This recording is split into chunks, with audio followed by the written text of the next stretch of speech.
मोहनजोदड़ो एक ऐसी हिस्ट्री है जिसको सभी लोग जानते हैं और इस हिस्ट्री के इर्द गिर्द लोगों ने बहुत सारी कल्पनाएं बुनी हैं और कल्पनाओं के इन्हीं किरदारों को लेकर आ रहे हैं आशुतोष गोवारिकर। स्वागत है आपका, और पूजा है साथ में हमारे फिल्म की हीरोइन। स्वागत है आप दोनों का। शुक्रिया। जैसे मैंने कहा आशु, मोहनजोदड़ो सब ने पढ़ा है, सब जानते हैं सिविलाइजेशन के बारे में, कहानियों के बारे में, लेकिन फिर भी वो कहानियाँ जो हैं वो लोगों की कल्पना है, क्योंकि साक्षात चीज़ जिसे कहते हैं ना किसी ने देखी नहीं है। तो पहली एक जो सबसे पहला ख्याल जो दिमाग में आता है वो ये है कि इसके इर्द गिर्द एक कहानी बुनना अपने आप में ही एक बहुत ज़्यादा ट्रिकी हो जाता है। मतलब इतने हमेशा आप सोचते हैं कि आपको मुश्किल जगहों में ही घुसना है, मुश्किल कहानियों में ही, मतलब चाहे अकबर की बात करें, जोधा अकबर की, वो भी किसी ने कभी कल्पना नहीं की। वो आपने लोग आज अकबर का नाम लेते हैं तो ऋतिक का नाम आता है, बिल्कुल। मोहनजोदड़ो का नाम लेंगे तो फिर से ऋतिक का ही नाम आएगा। मतलब हमेशा मुश्किल कहानियों को ही क्यों चुनते हैं आप? पहले तो मुझे मज़ा आता है उसमें। एक नई दुनिया अगर क्रिएट करनी है तो उसमें जो आनंद मिलता है वो बहुत अच्छा है, मुझे बहुत अच्छा लगता है। तो इसलिए I think I have a tendency to keep thinking of new world, new ईराज।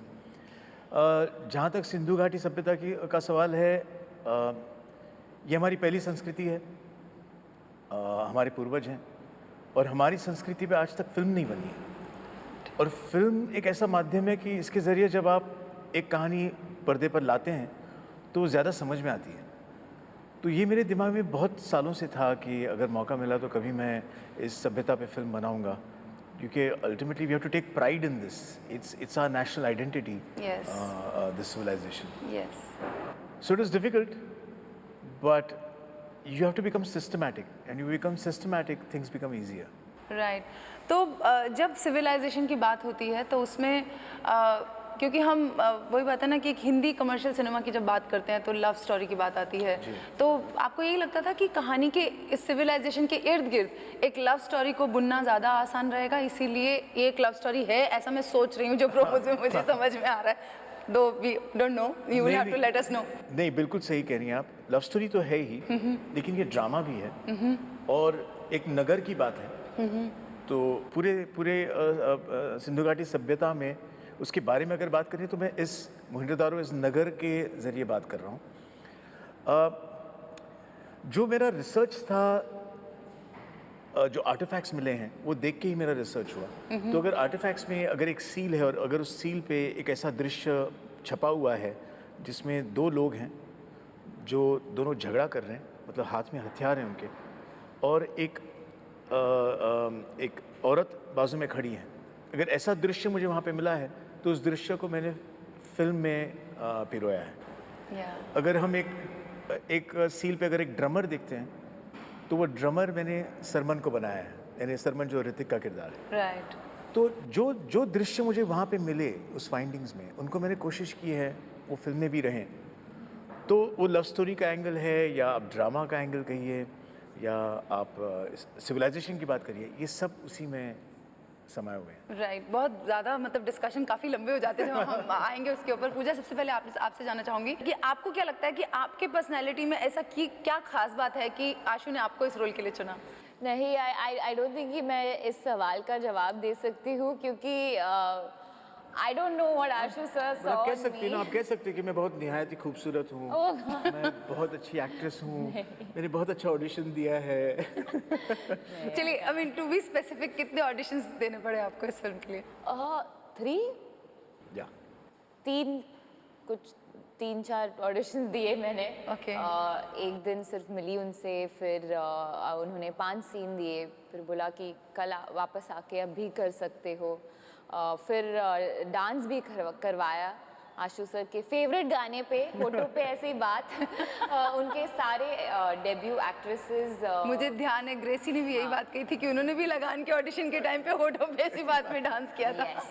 तो लकी गाना है आई गेस, अभी मेरे लिए। और ऑडिशन किया and then I was on. Right. Ashu, आप बताइए किस तरह से, मतलब आपको सबसे पहले ऋतिक की कास्टिंग की अगर बात करें तो क्यों लगा आपको कि ऋतिक ही आपके सरमन बन सकते हैं? ये सिविलाइजेशन मुझे एक तो लगा बहुत लार्जर देन लाइफ है, जो हमारे सिर्फ किताबों में है और हमारे माइंड में बहुत बड़ा है।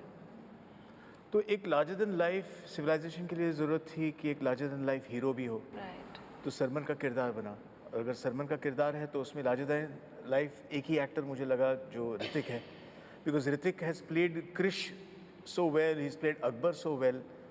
और कहीं मुझे लगता है कि अगर ऋतिक ये फिल्म कर जाए तो ये सारी दुनिया को बिलीवेबल बना देगा, मोहनजोदारो को। And I think very fortunate that's what happened, that's what has happened for us. I hope the audience also feels the same. लेकिन जब बड़े एक्टर्स आते हैं किसी भी फिल्म में, so obviously they are carrying an image. भले ऋतिक ने बहुत सारे कैरेक्टर, जैसे आपने बोला अकबर किया है, क्रिश किया है, या फिर उनकी एक फिल्म जो गुजारिश मुझे बहुत पसंद है, तो मतलब बहुत कैरेक्टर्स किए हैं, बट लेकिन everybody knows Hrithik that he is the best actor, the best dancer. So कहीं ना कहीं वो एक इमेज, जब इस तरह के कैरेक्टर आप बुनते हो जो हिस्ट्री से रिलेटेड है, जब लोगों ने नहीं देखा है उसको, तो आपको लगता है कहीं ना कहीं एक प्री कंसीव थॉट्स भी हो सकते हैं? Absolutely right. वो बैलेंस मैंने चानी के कैरेक्टर में कर दिया। Okay. Because I wanted that balance, which is why I thought that I must have a new girl, a new face, who has no baggage from her previous films or other films' characters. Right. So that balance is very important. अच्छा, Hrithik as a star इतना बड़ा है कि उसकी होने की वजह से मैं फिल्म बना सका, बिकॉज आपको बजट मिल जाता है, राइट। जहाँ पे आपको जो एक पूरा जस्टिस देना है उस सिविलाइजेशन को, अगर करेक्ट पैसे अगर खर्चा करना है, तो ऋतिक के हाँ करने से, उसके आने से वो थोड़ी आसानी हो जाती है। राइट। तो वो बैलेंस मैंने फिर पूजा के कास्टिंग के साथ किया, जिसमें और बाकी सपोर्टिंग कास्ट में भी बहुत सारे ऐसे चेहरे वापस आए हैं। During the launch it was a huge cast then. तो वो सब एक नयापन है उनमें, एक्चुअली है मंजे हुए कलाकार, लेकिन इसमें एक नए सरीके से आप देखेंगे। राइट। तो बताइए, ये मतलब पूरे जो वेपन्स जो दिख रहे हैं, कॉस्ट्यूम्स जो दिख रहे हैं, क्या रेफरेंसेस थे? एक्चुअली रेफरेंसेस कोई भी नहीं थे, लेकिन किस तरह से क्रिएट किया आपने ये वर्ल्ड? नहीं, सिंपल क्या था कि एक तो ये पत्थर युग के बाद है, राइट। और तांबे का युग था ये, iron age had not yet come in, okay. so that in a way kind of made it easy for us to make our choices. So if you see this weapon that he's using, it's a copper weapon, and the other guards are using stone weapons, okay. flintstone daggers हैं। पता है कि बिजली नहीं है, अब obviously पत्थर से ही अभी भी वो आग को जला रहे हैं। तो इस किस्म की जो चीज़ें हैं वो डिटेलिंग आती गई, और काफ़ी वक्त लगा, काफ़ी समय लगा, 2 साल लगे सब बुनने के लिए, बिकॉज हर पहलू पे हमको फोकस करना था। ज्वेलरी भी है तो कैसी ज्वेलरी होगी, सब पत्थर ऐसे होंगे जो नदी के किनारे हमको मिलते हैं, और नदी के किनारे जो चमकीला है वो तब भी औरतों को अच्छा लगता था कि ये चमकीला है तो अच्छी लगूंगी मैं। So kind of vanity also was adjusted according to the time. Okay. So it's been a great joy to try and bring all the various departments together to create the world. तो आपने कहा खुद आपको 2 साल लग गए पूरा मतलब रिसर्च करने में, तो कौन लोग थे जो ऑन बोर्ड आए? आर्कियोलॉजिकल डिपार्टमेंट से आपने बताया था ड्यूरिंग द लॉन्च की हेल्प ली थी आपने, और किस तरह से? एक्चुअली मैंने जब आर्कियोलॉजी की किताबें पढ़ी तो उसमें 3-4 अलग अलग इंटरप्रिटेशंस हैं, एंड एक इंटरप्रिटेशन मुझे अच्छा लगा जिस पे मुझे मेरा विश्वास हुआ, तो वो इंटरप्रिटेशन था डॉक्टर जोनाथन मार्क कनर का। तो मैंने सोचा मैं उनको इनवाइट करता हूँ, और उनको मैंने अमेरिका से इनवाइट किया यहाँ पे, और 5 आर्कियोलॉजिस्ट और हैं जो भारत में हैं और जो लोथल, राखीगढ़ी, कालीबंगन, ढोलावीरा ऐसे जगहों पे उन्होंने 30 साल 40 साल काम किया है, तो उनको भी मैंने इनवाइट किया। बड़ौदा यूनिवर्सिटी से हैं, पूना यूनिवर्सिटी से हैं, और उनसे फिर पूरा विचार विमर्श करके, सेमिनार करा के, उनसे इन्फॉर्मेशन लेके, स्क्रिप्ट लिखा के उनसे अप्रूवल ली मैंने script, because somewhere I think you have to be also responsible towards somebody else's work.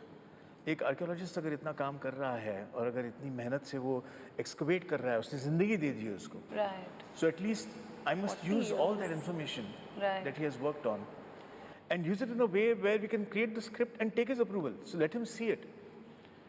तो जब सेट खड़ा हुआ तब मैंने उनको वापस इनवाइट किया सेट पे, ओके।